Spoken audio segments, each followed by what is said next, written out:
Madame, Monsieur, bonsoir et merci de nous rejoindre pour ce point de l'actualité. Cela fait maintenant 72 jours que le peuple palestinien subit les atrocités et la barbarie sioniste, un véritable crime contre l'humanité qui se déroule sous nos yeux en toute impunité. Ce dimanche, les bombardements continuent sur Gaza, faisant des dizaines de victimes, en majorité des enfants. Le camp de Jabalia a une fois de plus été pris pour cible, une frappe qui a fait 35 victimes. L'UNRWA est horrifié par les campagnes de diffamation visant les Palestiniens et ceux qui leur apportent de l'aide, affirme le commissaire général de l'Office Philippe Lazzarini. Il a également ajouté que l'UNRWA était régulièrement prise pour cible et que ces attaques étaient inacceptables. Les urgences de l'hôpital Shifa sont dans un état déplorable, un véritable bain de sang selon les membres de l'OMS qui s'y sont rendus pour livrer des fournitures médicales et évaluer la situation au sein de l'hôpital. Cette institution n'est plus en mesure d'accueillir aucun blessé.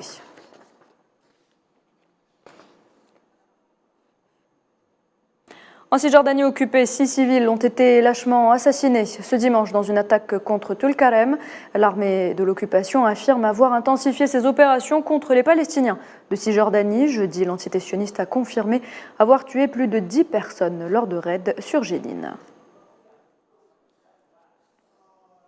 Atallah Ziad Badha, âgé d'à peine 16 ans, a lui aussi été tué de sang-froid samedi soir lors d'une incursion des forces de l'occupation dans le camp de Deir Ammar, à l'ouest de Ramallah. Selon les sources locales, 2 autres civils ont également été blessés lors de cette incursion.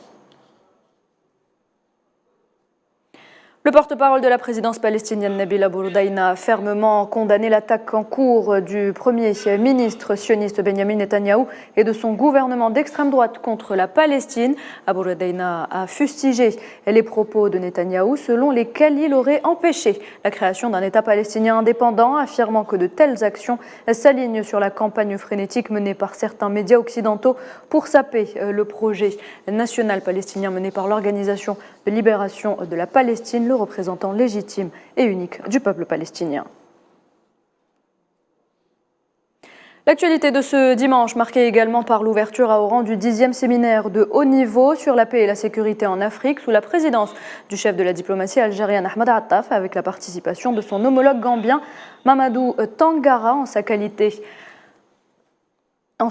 de président du Conseil de paix et de sécurité de l'Union africaine pour le mois de décembre en cours, ainsi que le commissaire à la paix et à la sécurité de l'Union africaine et des membres africains au Conseil de sécurité des Nations Unies. L'objectif de ce séminaire étant de consolider le bloc africain au sein de la plus haute instance multilatérale internationale pour la paix et la sécurité et de franchir de nouvelles étapes vers l'accomplissement de la vision panafricaniste.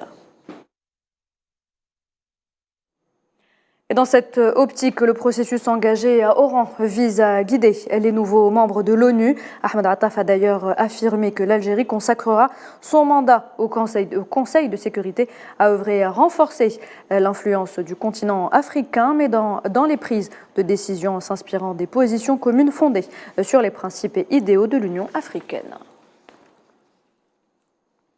Toujours sur le continent, plus d'une soixantaine de migrants sont portés disparus et présumés morts après le naufrage de leur embarcation de fortune au large de la Libye.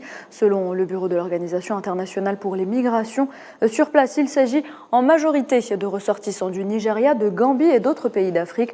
Et parmi les victimes figurent des femmes et des enfants. Au total, 25 personnes ont pu être sauvées et ont été transférées vers un centre libyen près de Tripoli. Et voilà, c'est la fin de ce point de l'actualité. Merci de l'avoir suivi. Je vous retrouve à 19h pour le journal de la rédaction.